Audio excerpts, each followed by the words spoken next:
El aire de 1987 no era tan limpio como lo recordamos.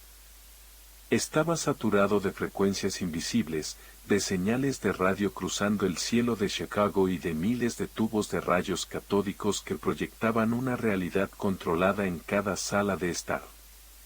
Pero esa noche de noviembre, algo se filtró por las grietas del sistema.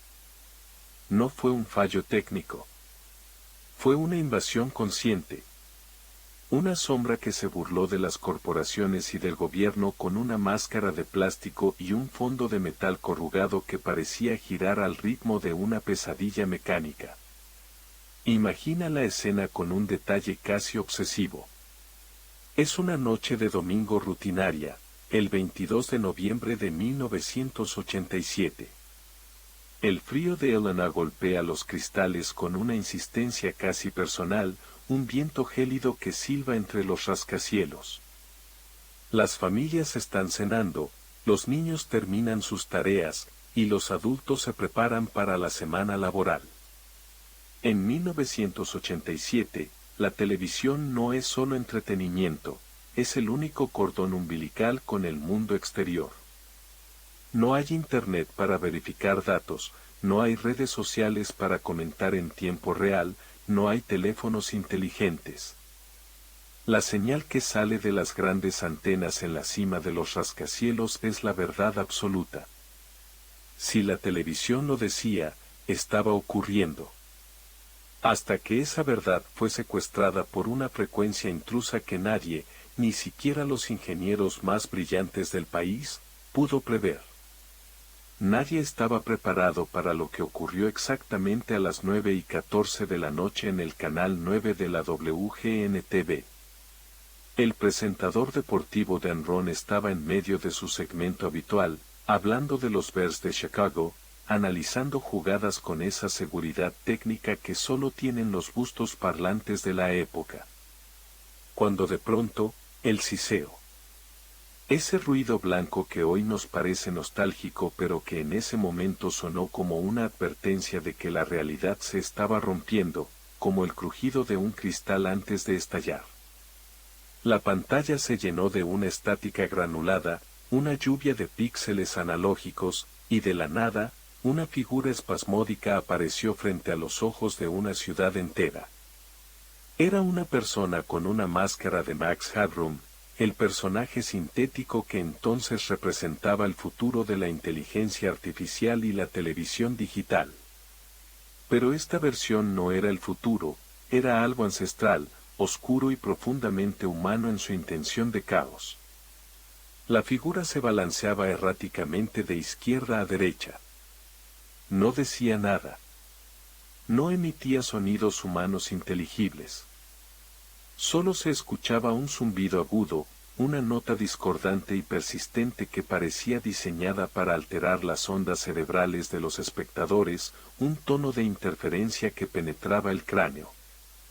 Detrás de él, un panel de metal corrugado giraba sin cesar, creando un efecto estroboscópico, un remolino de sombras y reflejos que hería la vista y generaba una sensación de náusea. Fueron 30 segundos de un silencio absoluto de voz, pero lleno de ruido eléctrico, que gritaba más fuerte que cualquier discurso político o comercial de la época. Los ingenieros de la WGN, en un estado de pánico que nunca admitirían públicamente, corrieron por los pasillos del centro de control de la torre. Intentaron cambiar la frecuencia del enlace de microondas, buscando desesperadamente recuperar el mando de su propia antena, pero el intruso era más fuerte. Estaba inyectando una potencia masiva de señal desde algún punto desconocido de la ciudad. Finalmente, tras una lucha técnica invisible, lograron interrumpir al intruso. Cuando Dan Roan regresó a la pantalla, su rostro estaba pálido, desencajado bajo las luces del estudio. Su voz, antes firme y profesional, temblaba ligeramente frente a la cámara. Si se están preguntando qué ha pasado, dijo a su audiencia de miles de personas confundidas.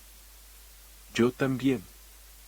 Intentó seguir con el resumen de los deportes, pero el ambiente ya estaba enrarecido, la atmósfera de los hogares se había vuelto pesada. La seguridad de la transmisión, ese contrato invisible entre el emisor y el receptor, se había roto. Lo que Rowan y los ingenieros no sabían en ese momento es que esto no era un simple error técnico o una broma de radioaficionado. Era apenas el calentamiento. El intruso estaba allá afuera, oculto en algún callejón o en un techo de Chicago, ajustando sus diales, afinando su potencia de transmisión y preparándose para el asalto final a la psique colectiva. El verdadero quiebre, el que se grabaría a fuego en la memoria de los insomnes y los buscadores de misterios, ocurrió casi 2 horas después. Eran las 11:15 de la noche. En el canal Once, la estación pública WTTW, se emitía un episodio de la mítica serie británica Doctor Who titulado The Horror of Fun Rock. Un título casi profético para lo que estaba por descender desde el ático de la señal televisiva. De pronto, la imagen del doctor se desvaneció en una ráfaga de ruido blanco tan violenta que parecía que el televisor iba a explotar.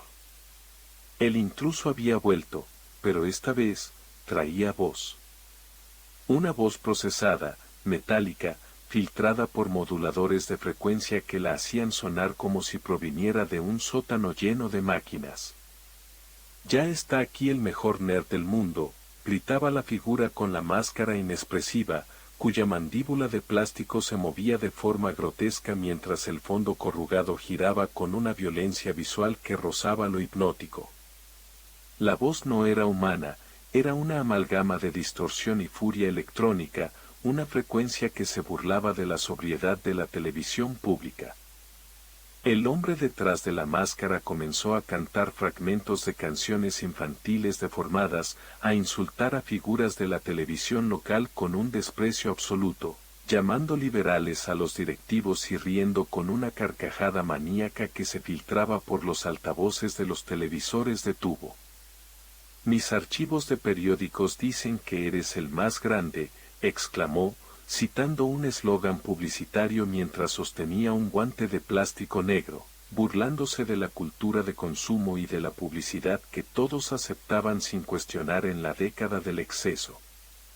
La transmisión se volvía cada vez más bizarra, más física, alejándose de cualquier travesura juvenil para entrar en el terreno de lo perturbador y lo inexplicable. El intruso se bajó los pantalones, exponiendo su piel pálida a la luz de las cámaras clandestinas, mientras una figura femenina vestida con un atuendo de sirvienta aparecía en el encuadre. Con un matamoscas de plástico, comenzó a golpearlo rítmicamente, un acto absurdo y degradante que no tenía explicación lógica en ese contexto. «Están viniendo a buscarme», gritó el hombre de la máscara en medio de una carcajada final que sonó como estática pura, como el grito de alguien que sabe que acaba de cometer un crimen perfecto, un secuestro de la realidad del que nunca será capturado. Y de pronto, el vacío. La señal regresó al Doctor Who, pero el aire en Chicago ya no era el mismo, el silencio que siguió a la interferencia era denso, cargado de una paranoia eléctrica. Al amanecer del lunes, la Comisión Federal de Comunicaciones, la FCC, junto con agentes del FBI, inició una investigación que se convertiría en una de las más frustrantes y costosas de la historia de las telecomunicaciones en los Estados Unidos. Los expertos explicaron que para realizar un ataque de tal magnitud se necesitaba algo más que un simple transmisor de radioaficionado. El intruso tuvo que realizar una maniobra de ingeniería de alta precisión, interceptar el rayo de microondas que viajaba en línea recta desde los estudios en el centro de la ciudad hasta las antenas repetidoras en la cima de la Torre Sears y el centro Hancock. Era una operación quirúrgica de ingeniería electrónica que requería una antena parabólica de gran tamaño posicionada en el ángulo exacto, equipos de modulación de video de grado industrial que no estaban al alcance del público general y, sobre todo, una ubicación física estratégica que permitiera pisar la señal original. Alguien había estado en un techo oscuro, o quizás en una camioneta reforzada y equipada con generadores eléctricos, apuntando al corazón de las comunicaciones de la tercera ciudad más grande del país con una potencia de vatios que simplemente borró la señal oficial, como una ola gigante aplastando un pequeño bote. Se interrogó a cada miembro de la comunidad prehacker y a los hackers de la vieja escuela que solían manipular los sistemas telefónicos. Se registraron garajes sospechosos, se rastrearon las compras de máscaras de Max Headroom en todas las tiendas de disfraces del Medio Oeste. Se analizó fotograma a fotograma el fondo de metal corrugado buscando imperfecciones, marcas de soldadura o cualquier detalle que revelara su origen. Pero el silencio de la comunidad técnica fue absoluto. No hubo llamadas anónimas reclamando crédito, no hubo filtraciones en los primitivos foros electrónicos de la época, no hubo jactancia en los bares de ingenieros. El intruso fue un fantasma que usó la tecnología para demostrar que el sistema, por muy poderoso que pareciera, era de cristal y podía romperse con la frecuencia adecuada. A lo largo de las décadas, el caso se ha vuelto una leyenda urbana que se cuenta en voz baja en los laboratorios de ingeniería, en las facultades de comunicación y en los foros de misterio más profundos de la red. ¿Quién era ese hombre? ¿Por qué eligió ese personaje? ¿Por qué el matamoscas? Algunos creen que fue una venganza personal de un empleado despedido, alguien resentido con la industria que conocía perfectamente los puntos ciegos de la señal y los protocolos de emergencia. Otros, con una mirada más sombría y conspiranoica, sugieren que fue un experimento de guerra psicológica de baja intensidad, quizás financiado por agencias que querían probar la fragilidad de la mente humana y la estabilidad social ante una interrupción masiva y absurda de la fuente de información más confiable. Incluso hoy, en la era de los ciberataques globales, de la inteligencia artificial generativa y de la vigilancia total, el incidente de Max Headroom sigue siendo el santo grial del hackeo analógico. Es un recordatorio persistente de que bajo la superficie de nuestra modernidad brillante y ultraconectada, siempre hay una frecuencia discordante esperando a ser sintonizada por alguien con el conocimiento y la voluntad de causar caos. El misterio radica en que, a pesar de que la tecnología de rastreo ha avanzado 1000 años desde 1987, nadie ha podido ponerle nombre al hombre de la máscara. Podría ser tu vecino, un jubilado de aspecto inofensivo que hoy riega sus plantas en un barrio tranquilo de Illinois, guardando en su sótano, bajo cajas de periódicos viejos, el equipo de transmisión que una noche de invierno hizo que el mundo entero se detuviera a mirar la estática con puro terror. O quizás la respuesta sea aún más inquietante para nuestra cordura. Quizás no hubo un hombre físico en ese sentido. Quizás fue la propia señal la que mutó por un instante, una anomalía en el flujo constante de datos que cobró una conciencia bizarra y efímera por 90 segundos para decirnos que lo que vemos en la pantalla no es real. Que la televisión, Internet, y todo este mundo de luces, es solo una delgada capa de fósforo que oculta un vacío lleno de voces distorsionadas, de risas metálicas y de sombras que nos observan desde el otro lado del cristal, esperando que parpadeemos. Apaga tu dispositivo ahora. Quédate un momento en la oscuridad total de tu habitación, dejando que tus ojos se acostumbren a la penumbra. Escucha el zumbido casi imperceptible que emiten los aparatos eléctricos a tu alrededor, ese ruido de fondo que solemos ignorar para no volvernos locos. Si te concentras lo suficiente, si logras bajar el volumen de tus propios pensamientos y del latido de tu corazón, quizás puedas oír esa carcajada metálica, ese siseo que no proviene de ninguna antena conocida ni de ningún servidor en la nube. Es la señal que el intruso dejó grabada en el tejido de la realidad, una cicatriz en el espectro electromagnético. Una frecuencia que nunca se apagó, que sigue vibrando en las paredes y que sigue esperando a que alguien, por error, por accidente o por una curiosidad malsana, vuelva a sintonizarla en medio de la noche. La historia nos enseña que nada queda oculto para siempre, excepto aquello que decide vivir en la estática, aquello que se convierte en parte del ruido blanco que nos rodea.